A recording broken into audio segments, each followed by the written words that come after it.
The pillars holding up the global financial system stand on a faulty foundation, leaving you vulnerable.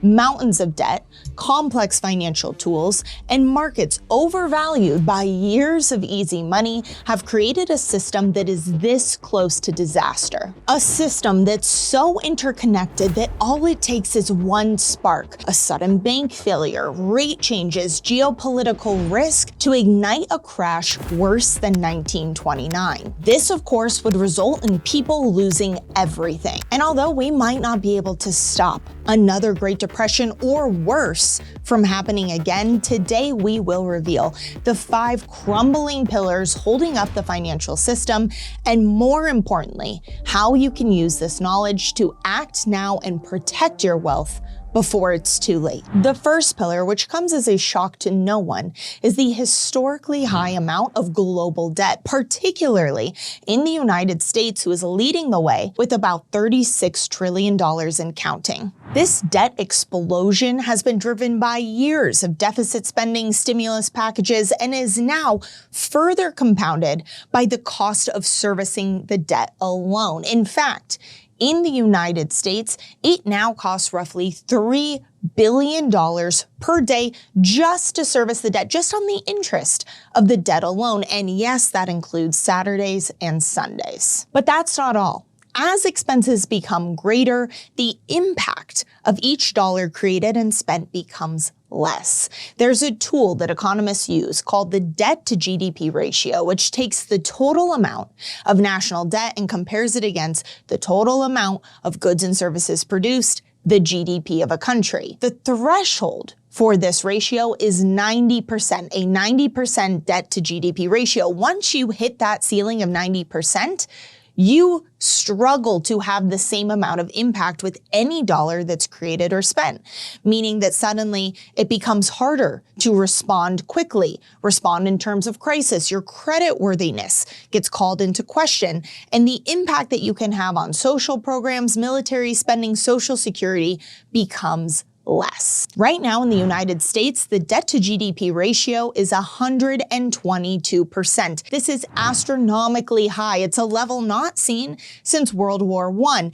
And most concerning, this level of debt-to-GDP ratio calls into question the stability of the dollar, all of which could lead to higher inflation, a currency reevaluation, or an actual currency reset, all of which we will get to in a moment. But first, the second pillar, the banking sector. One of the greatest threats to our entire global financial system are the vulnerabilities in the banking sector brought on by high risk, high reward appetite from a select elite few, despite the consequences for the rest of us. The truth is, banks today are in a more precarious position than they were in 2007.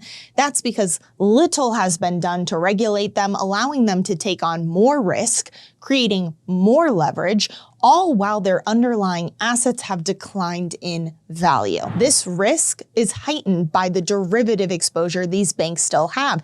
Yes, the same type of risky financial tool that almost brought down the system in 2008. It might shock you to learn that the derivative exposure has only gotten worse in that time. These so-called financial weapons of mass destruction are now the complete global GDP many times over in size. There are no safe amount of assets to make up for all of that risk. All it takes is one stock market downturn, one serious downturn, and suddenly we have a cascading crisis. And if you don't believe this because you haven't heard about it in the news, much of this exposure is taken on outside of traditional regulatory framework by the shadow banking sector. The shadow banking sector being a complete parallel universe of banking and financial entities that operate with no oversight and no traditional regulation, allowing them to take on as much risk as they want while holding no real assets or collateral against it. And the problem becomes worse.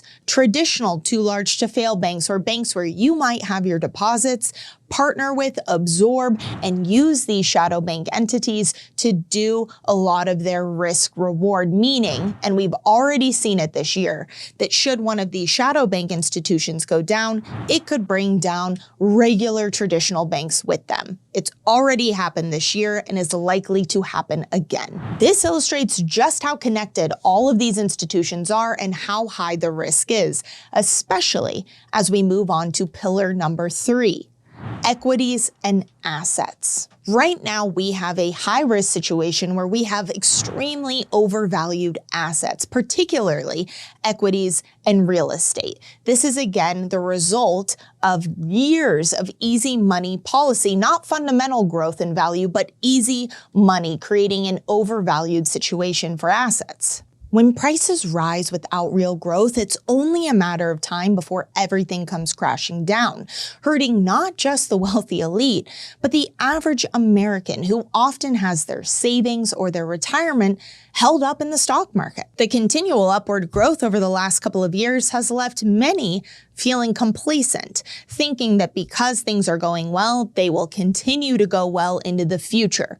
But you and I both know the truth that all it takes is one serious downturn and there could be trillions wiped out from the market overnight. And that is what makes that kind of a downturn or crash that much more painful, is because people did not see the warning signs. They didn't want to see what was coming next. But these overvalued assets have a shelf life, which brings us to pillar number 4, corporate debt.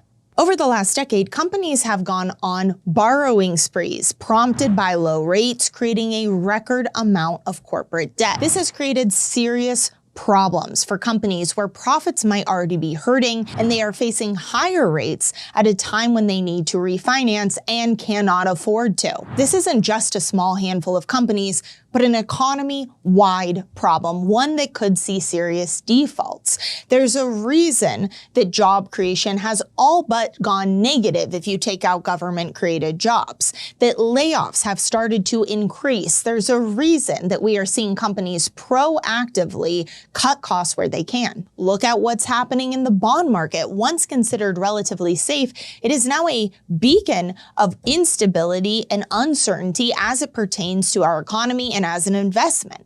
And as balance sheets become weaker, this could be a tipping point for many companies who are unable to pay back their debts, affecting all types of industries, from retail to tech. Tech, of course, being the stock market's darling, accounting for the majority of gains that have been seen over the last couple of years. If this were to happen, if we started to see more company closures, we could see a downturn in the stock market, which could prompt what?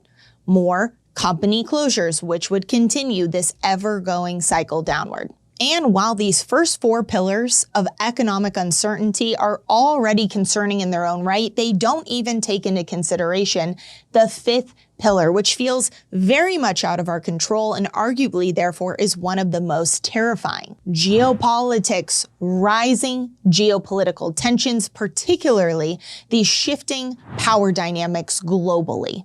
It is no secret that the BRICS bloc coalition led by China and Russia is laser focused on dethroning the dollar, attacking the dollar's supremacy and therefore reducing global reliance on using the dollar and weakening the dollar's strength. Now, there are those out there who would say that this isn't a real threat, but anyone who's paying attention can see that it absolutely is. And it has nothing to do with whether you agree with the United States global policy-making decisions or what team you're on. It ultimately just boils down to the fact that if you have dollar-denominated assets, this is a direct threat to those assets. Because as the dollar is used less and less people hold the dollar as reserves, it weakens the dollar's purchasing power, which directly impacts you. Beyond BRICS, the war in the Middle East creates even more uncertainty. If that conflict were to escalate, we could see an energy crisis, an oil crisis, which doesn't just mean that there's a higher price to pay at the pump. It could have a ripple effect impacting all types of industries, from agriculture to transportation, and a higher cost of business means a higher cost of living for us all. They say that all great empires eventually collapse, and unfortunately, the United States will be no different. Should any of these pillars fall, which given everything we've just gone over is highly likely, then we would see a situation where the dollar would lose its value at an exponential rate, leading us into hyperinflation and ultimately either a currency reevaluation or a currency reset, rendering all assets that are dollar denominated effectively worthless. Our financial system is on a knife's edge, and these pillars cannot support the weight of this burden much longer. All it's going to take is a string of bank failures for too big to fail where they cannot be bailed out, a stock market crash, unexpected geopolitical conflicts. One of these pillars, one spark, will ignite the crash that will bring everything down, and it will be worse than it was in 1929 because these pillars cannot support the weight any longer. That is why in times like these, waiting is not an option.